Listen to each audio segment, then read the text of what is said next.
Have you ever found yourself unable to let go of someone, even though you knew the relationship was hurting you? Maybe everyone around you could see how unhealthy it was. Your friends told you to walk away. Your family couldn't understand why you stayed. Even you knew the relationship wasn't making you happy. But every time you tried to leave, you found yourself going back. If that sounds familiar, I want you to know something. You are not weak, you are not stupid, and you're certainly not crazy. There may be a psychological reason why letting go feels almost impossible. What feels like love might actually be a trauma bond. Today, we're going to explore one of the most misunderstood concepts in psychology, trauma bonds. We'll look at what they are, how they develop, why they can feel so addictive, why so many intelligent, caring people find themselves trapped in them, and most importantly, how to break free. Because understanding the difference between love and survival could change the way you see every relationship you've ever had. Hi guys, welcome back. Before we begin, I just wanted to give you a quick update about the direction of this channel. As Healing with Aaron has grown, I've made a decision about how I want to create my content going forward. When I first started this channel, sharing parts of my own healing journey felt like the most authentic way to connect with you. And I know that so many of you have resonated with those experiences. But as this community has continued to grow, I've realized that I want to focus less on the specific details of my own past experiences and more on giving you the practical tools to understand unhealthy relationship dynamics, understand yourself, and ultimately heal. My goal has always been to help people, and I genuinely believe that this is the best way for me to do that. After all, the channel is called Healing with Aaron. So while I won't be sharing specific details about my own past going forward, I do want you to know that when I discuss experiences like these, it comes from a place of genuine understanding because I've lived through unhealthy relationship dynamics too. The lessons are real, the healing is real, and my hope is that by focusing more on the psychology and the path forward, these videos will be able to help even more people. So with that said, let's jump into it. One of the questions people ask most often about harmful relationships is, why didn't they just leave? It's a question friends ask, family members ask, and sometimes even the person inside the relationship asks themselves, I know this relationship is hurting me, so why can't I just walk away? But I don't think that's the right question. A better question is, why does leaving feel so psychologically difficult? Because when someone is caught in a trauma bond, they're not simply making a logical decision about whether a relationship is good or bad. They may be attached to the hope that things will return to how they felt at the beginning. They may be grieving the person they believed their partner was, and they may still be holding on to the future they imagined they would share.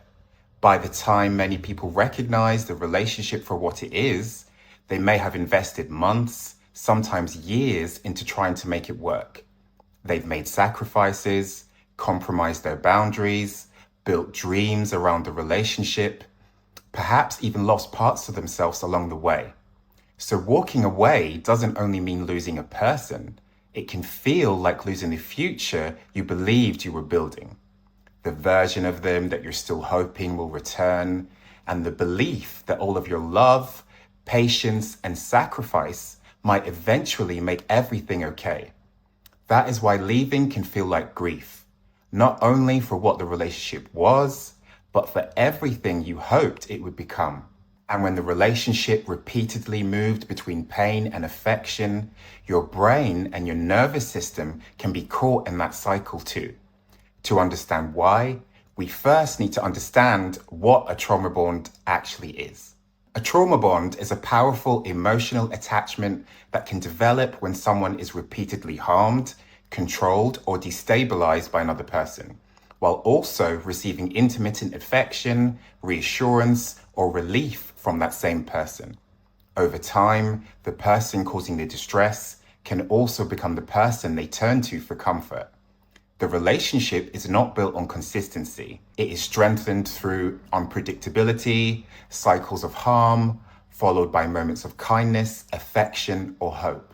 But before we explore how that cycle develops, we need to separate trauma bonding from another experience that is often confused with it: bonding over shared trauma. Many people hear the phrase trauma bond and assume that it means two people becoming close because they've experienced something traumatic together. And whilst that interpretation makes sense, it is not what psychologists mean when they use the term. These are two very different experiences. Let's begin with what is not a trauma bond. Imagine two people who both experienced difficult childhoods.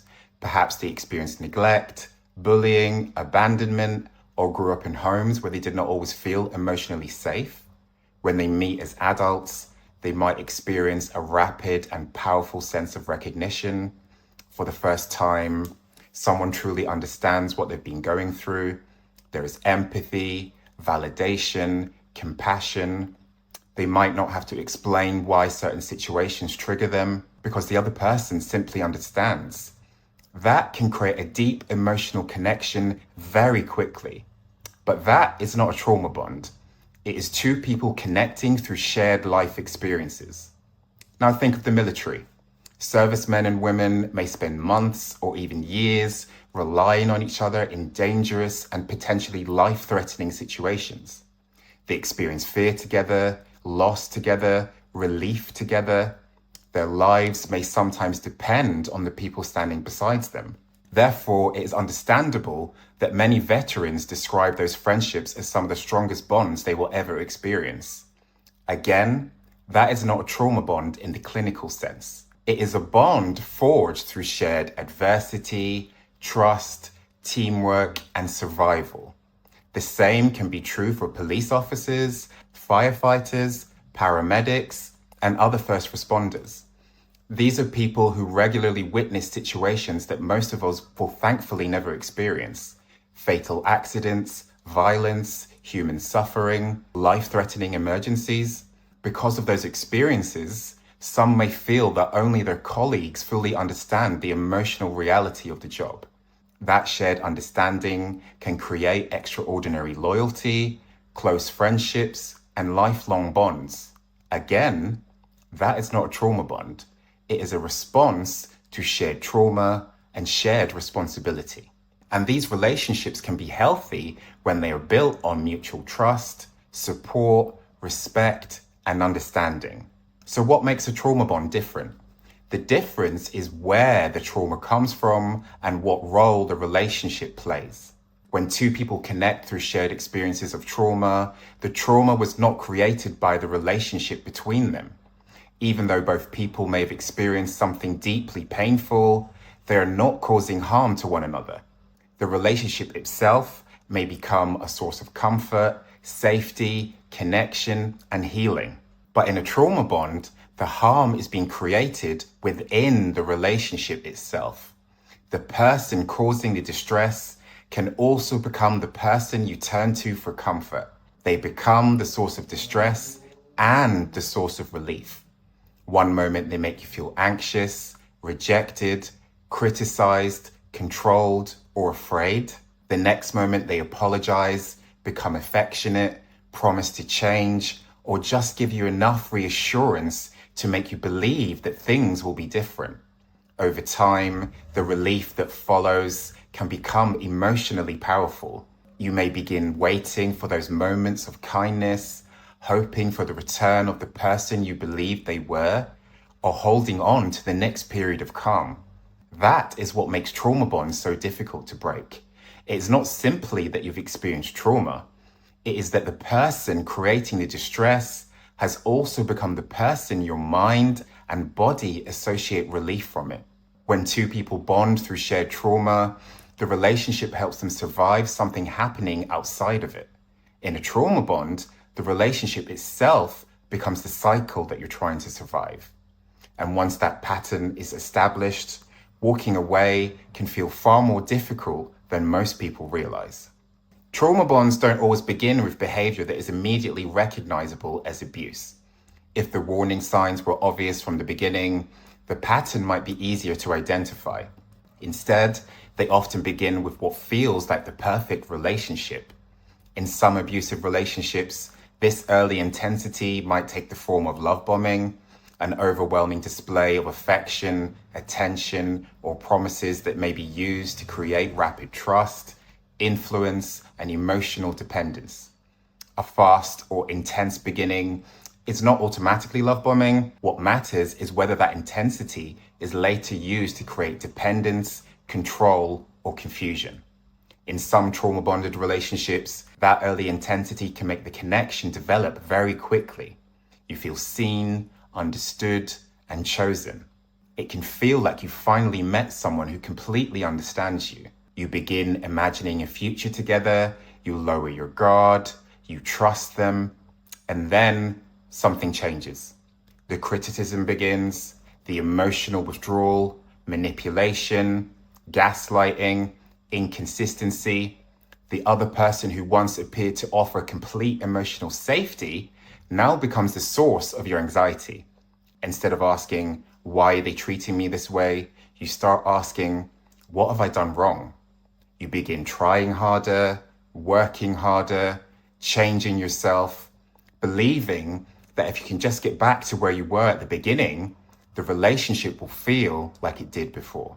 Eventually, after enough pain, they reconnect, they apologize, become affectionate again, promise things will change, relief floods your nervous system, hope returns. For a little while, everything feels okay again, but it doesn't last. The distance returns, the criticism returns, the confusion returns, and before you realize it, the cycle has started all over again. Every time this pattern repeats, the bond can become harder to break. Not because the relationship is becoming healthier, but because the periods of affection keep hope alive. The periods of pain make that affection feel even more valuable. Without realizing it, you may stop evaluating the relationship as a whole and begin living from one moment of relief to the next. You're no longer asking, is this relationship healthy? You're asking, when will the version of them that I met at the beginning come back? And that unpredictability is what begins to train the brain to keep waiting. This is where trauma bonding becomes so confusing. From the outside, people may say, just leave, but the brain doesn't experience the relationship as a simple decision.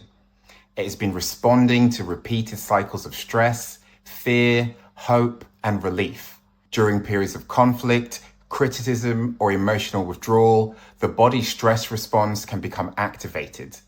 You may feel anxious, hypervigilant, unable to cooperate, constantly alert to changes in the other person's mood. Then they reconnect, they apologize, become affectionate, or give you just enough reassurance to make you believe that the relationship is safe again. That relief can feel overwhelming. And because that relief arrives unpredictably, the brain may begin to place even greater value on it. This is known as intermittent reinforcement. It's the same psychological principle that helps make gambling so compelling.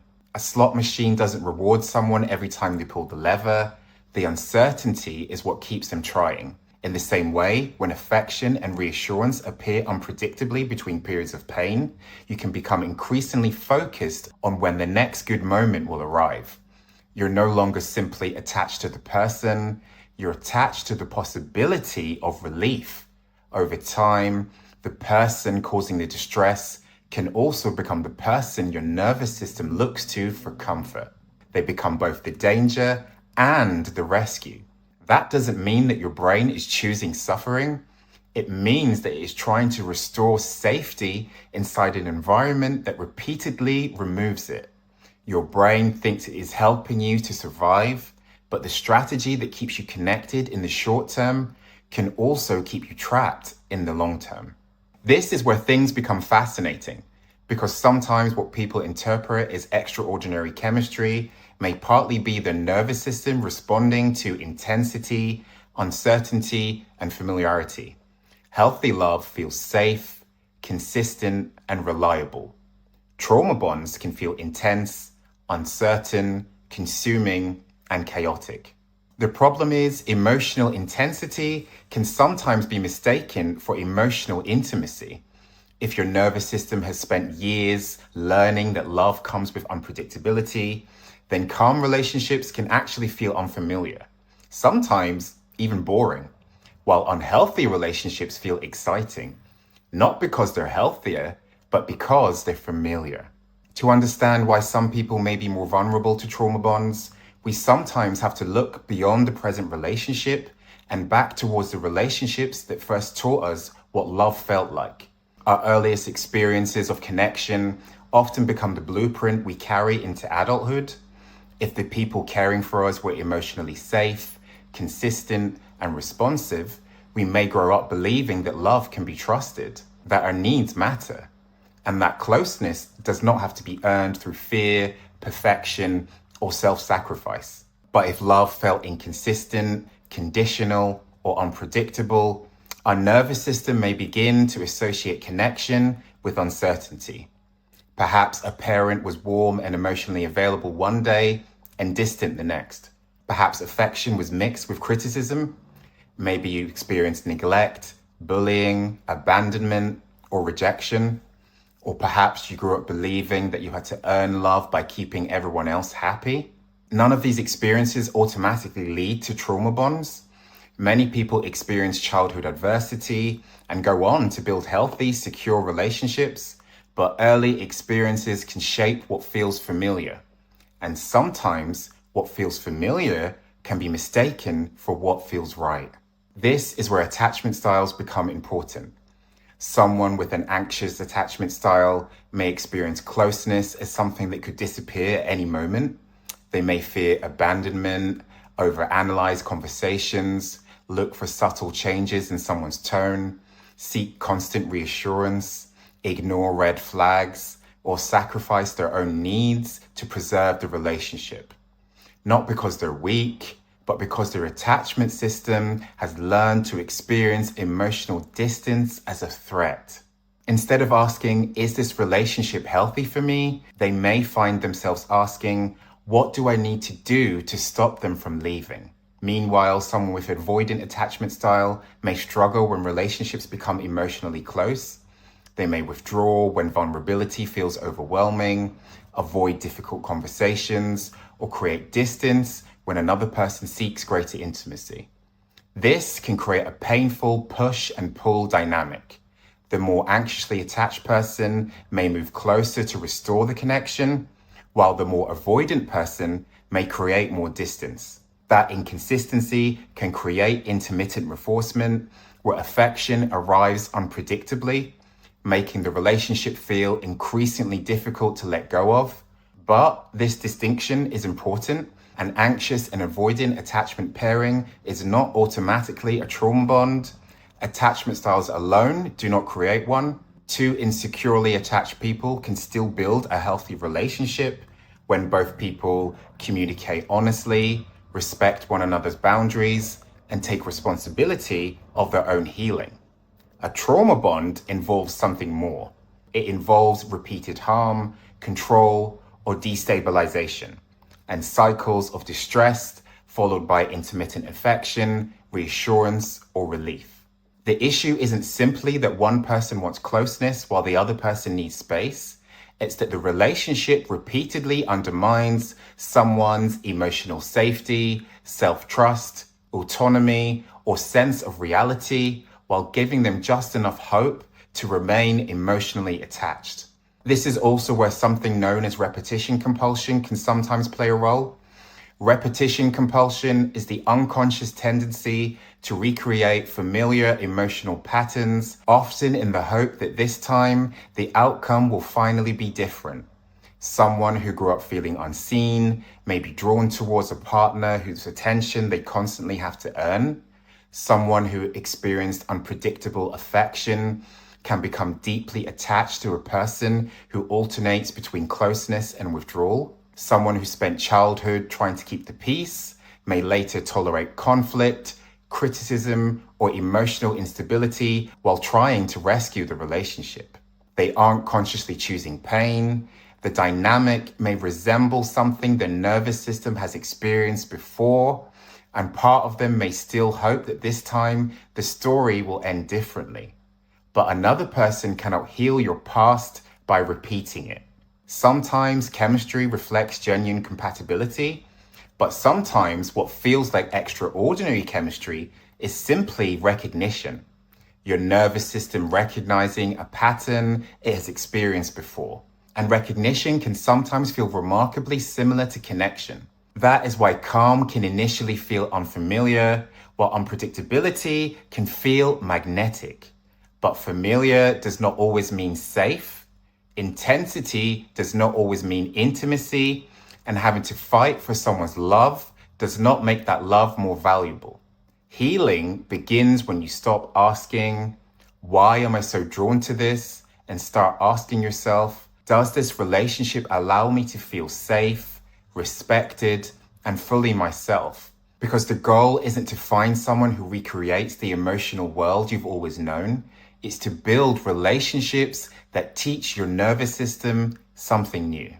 At this point, you might be wondering, how do I know if this is actually happening to me? There isn't one single sign that tells us someone is trauma bonded. It's usually a pattern, a collection of experiences that slowly build over time. And whilst everyone's situation is different, there are some common themes that many people describe. The first is what happens inside the relationship itself.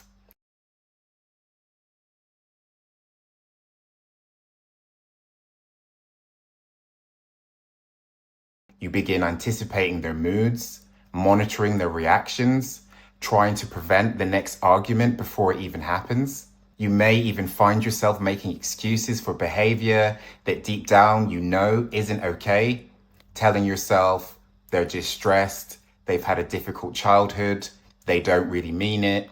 Instead of looking at how they consistently treat you, you find yourself holding on to the person they could become or the person they were at the beginning. The relationship slowly becomes based on potential rather than reality. The second set of signs happens inside of you. Over time, you may begin losing trust in your own judgment. You question your memory, your feelings, your instincts. You spend so much time trying to understand their behavior that you stop listening to your own. You begin feeling responsible for keeping the peace. If they're angry, you believe it's your job to calm them down. If they're distant, you believe it's your job to fix it. If they're unhappy, you assume you've done something wrong. And when they finally show you even a small amount of kindness, a warm message, an apology, a hug, a compliment, that relief can feel overwhelming. Not because the relationship has suddenly become healthy, but because your nervous system has been waiting so long for the tension to stop. The final signs often appear in the rest of your life. Without even realizing it, your world may slowly become smaller. You stop seeing your friends as often. You give up hobbies you once enjoyed. You become less confident.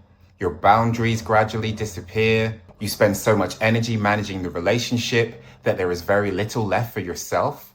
Perhaps the clearest sign of all is that you recognize that the relationship is hurting you, but you feel unable to leave.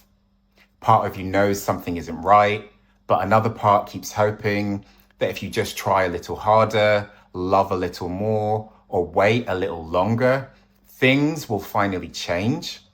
If you recognize yourself in some of these patterns, please don't use this video to label yourself or your relationship.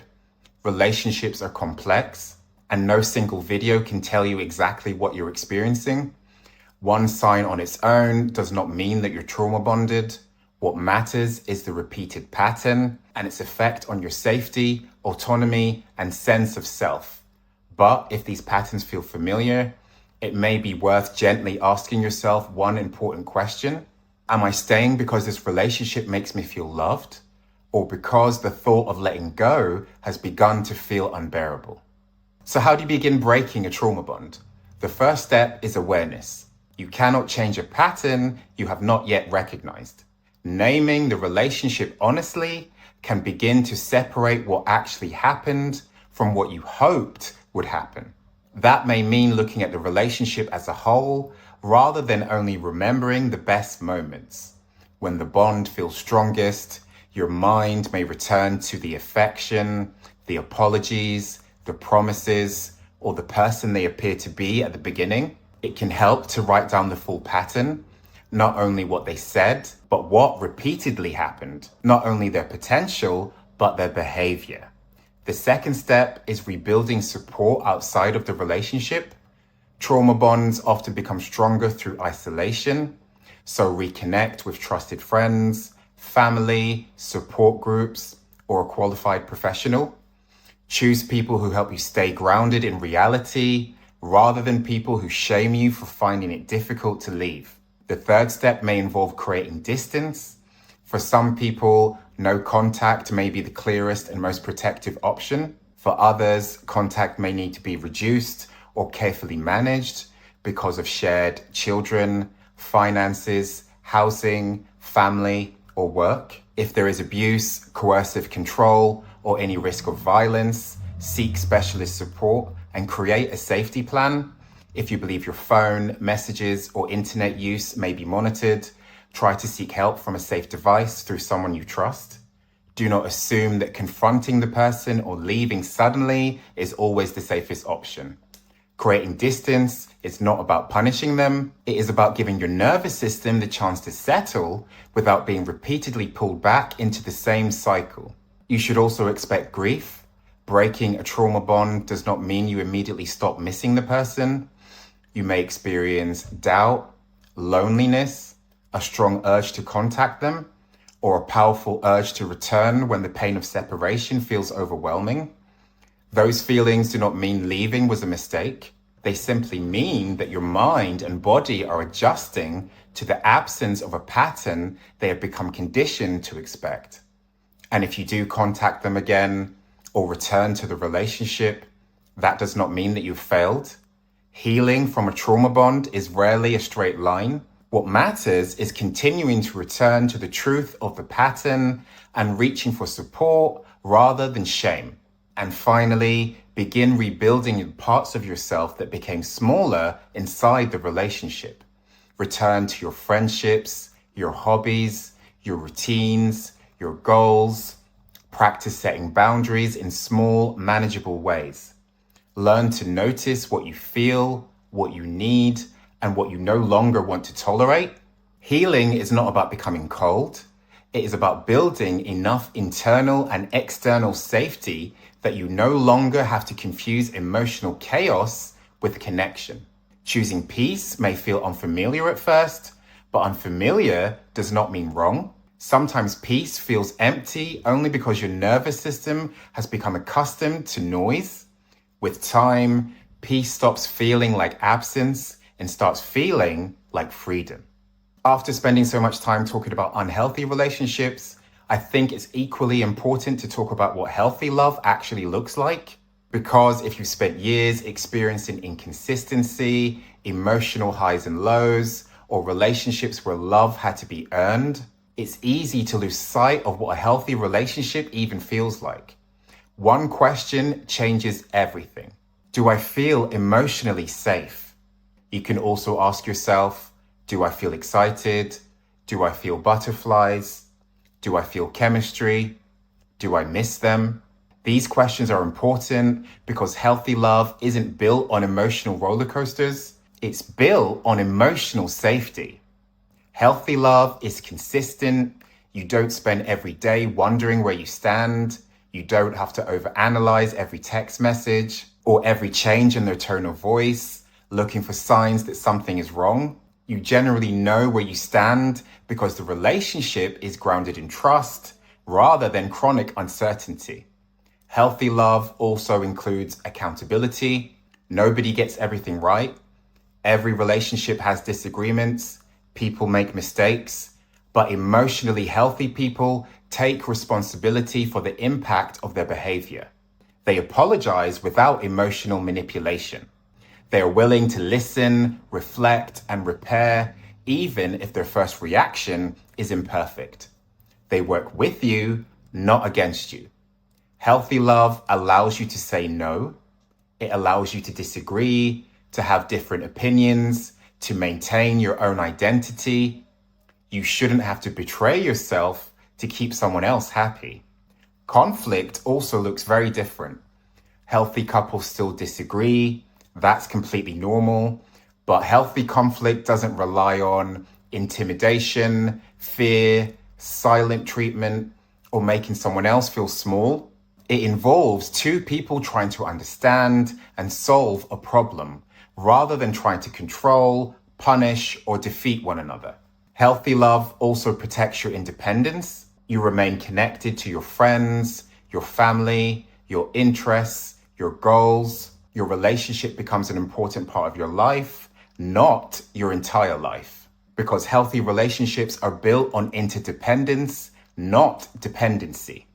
Two people choosing to build a life together while remaining connected to their own identities, needs, and growth, without asking the other person to stop being themselves.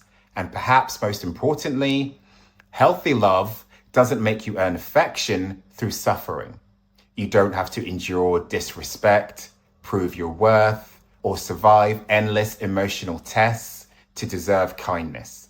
Healthy affection is offered consistently and sincerely.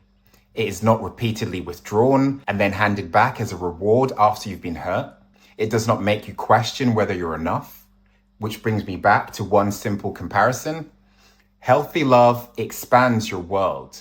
Trauma bonds slowly shrink it. Healthy love encourages your independence. Trauma bonds create dependency. Healthy love welcomes honest conversations. Trauma bonds make you afraid to have them. One relationship helps you become more yourself. The other slowly asks you to become less. If you've never experienced that kind of healthy love, please don't assume it doesn't exist. Sometimes we don't recognize healthy love because we've never seen it modeled. But healing changes what feels familiar. And as your relationship with yourself becomes healthier, the relationships you choose often become healthier too. Because in the end, healthy love doesn't ask you to lose yourself in order to keep someone else.